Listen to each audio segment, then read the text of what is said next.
Hello students, this is your geography online classes. देखिए, आप ये टॉपिक पढ़ तो रहे हैं, लेकिन आगे पढ़ने के लिए आपको मेरे जो पुराने वीडियोस हैं सीक्वेंस में हैं, पार्ट 1, पार्ट 2, पार्ट 3, इनको आपको कंटिन्यू ही देखना पड़ेगा। तभी आपको आगे के वीडियोस समझ में आएंगे, क्योंकि ये चैप्टर है और कंटिन्यू चल रहा है। Okay, our next topic is bajra. Bajra is sown in hot and dry climatic conditions in northern, western and western parts of the country. बाजरा जो है एक हॉट और ड्राई क्लाइमेटिक कंडीशंस में उगाया जाता है। और ये ऐसी कंडीशंस आपको कहाँ मिलेंगी? हॉट और ड्राई क्लाइमेटिक कंडीशंस हमारे नॉर्थ वेस्टर्न साइड और western part of the country. देखिए, आपका जैसे आप इसमें ले लीजिए, आप राजस्थान जो वेस्टर्न नॉर्दर्न वेस्टर्न पार्ट के अंदर आता है ना, वेस्टर्न साइड में आता है आपका राजस्थान, वहाँ पर बाजरा बहुत उगाया जाता है ना। It is cultivated alone as well as part of mix cropping. बाजरे को या तो अकेले भी उगाया जाता है या इसको मिक्स क्रॉपिंग के रूप में भी उगाया जाता है। मिक्स क्रॉपिंग का मतलब है कि एक ही फील्ड में एक ही बार में कितनी क्रॉप्स उगाना? 2 क्रॉप्स उगाना। यानी एक फील्ड है और एक ही बार में हम उसमें कितनी क्रॉप्स उगा रहे हैं? 2 क्रॉप्स उगा रहे हैं। और मिक्स फार्मिंग में ये भी होता है कि मतलब इसमें एक दूसरा भी इसका है कि एनिमल हस्बेंड्री भी की जाती है और फार्मिंग भी की जाती है। लेकिन यहाँ पर जो मिक्स क्रॉपिंग का मतलब ये है, उसका मतलब यही है कि यहाँ पर एक साथ एक एक बार में एक से ज़्यादा जो क्रॉप्स हैं वो क्या की जाती है? उगाई जाती है। लीडिंग प्रोड्यूसर स्टेट्स ऑफ बाजरा, महाराष्ट्र है, गुजरात है, यूपी है, राजस्थान है एंड हरियाणा। देखिए, आप ये leading producers rice, wheat, cotton, और आपका सब में कंफ्यूजन हो रहा होगा, है ना। तो आप कंफ्यूज मत होइए। ये जो जितने भी प्रोड्यूसर स्टेट्स हैं, राइस, व्हीट, इन सबको हम एक साथ एक ही पेज पर लेके आएंगे और जस्ट अपन एक ही वीडियो में ये सारे प्रोड्यूसिंग स्टेट्स जो हैं हम लर्न करेंगे, है ना। नेक्स्ट आता है आपका मेज यानी मक्का. Maize is a food as well as fodder crop growing under semi arid climatic conditions. जो मेज है ये फूड मतलब जैसे अपन कहते हैं ना कि मक्के का हम रोटी भी बनाते हैं, तो एक फूड के लिए भी काम में आती है और ये फूडर क्रॉप भी है। इन दोनों में अंतर है। फूड का मतलब हम लोग इससे रोटी वगैरह बनाते हैं और फूडर का मतलब होता है कि हम एनिमल्स इसको खाते हैं, है ना। तो फूडर क्रॉप के रूप में यानी जो खाते हैं, तो उसके रूप में भी हम मेज को उगाते हैं। तो फूड और फूडर में अंतर है। फूडर्स यानी एनिमल के खाने के लिए भी इसको उगाया जाता है और ये सेमी एरिड क्लाइमेटिक कंडीशंस में उगाई जाती है। It is sown all over India except eastern and north eastern region. ये हमारे पूरी इंडिया में उगाया जाता है, किस जगह को छोड़कर? Eastern and northern eastern region को छोड़कर। ठीक है, जो हमारा ईस्टर्न पार्ट है और नॉर्दर्न ईस्टर्न पार्ट है इसको छोड़ दीजिए, बाकी हमारे पूरी इंडिया में क्या उगाया जाता है? मेज यानी मक्का उगाई जाती है।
देखिए, अब ऑयल सीड्स कौन कौन से हैं? ग्राउंड नट है, रिप सीड्स हैं, मस्टर्ड है, सोयाबीन है, सनफ्लावर है, are the main oil crops grown in India. देखिए, क्वेश्चन आ जाता है कि name some oil crops grown in India, तो आप उसमें लिख सकते हैं groundnut, rapeseeds, mustard, soyabean, sunflower, है ना।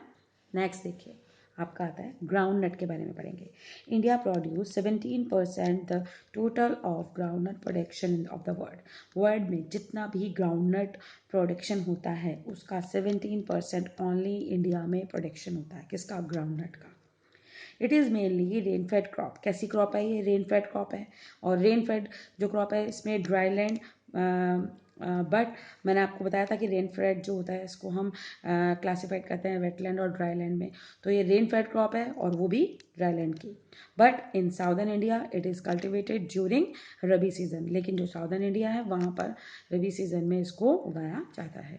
It covers 3.6% of the total cropped area in the country. इसने हमारी पूरी जो टोटल क्रॉप्ड एरिया है कंट्री का उसका 3.6% एरिया कवर किया हुआ है। लीडिंग प्रोड्यूसर स्टेट्स कौन कौन से हैं? गुजरात, तमिलनाडु, आंध्र प्रदेश, कर्नाटका एंड महाराष्ट्र। देखिए सब साउदर्न स्टेट्स हैं। गुजरात, तमिलनाडु, आंध्र प्रदेश, कर्नाटका एंड महाराष्ट्र।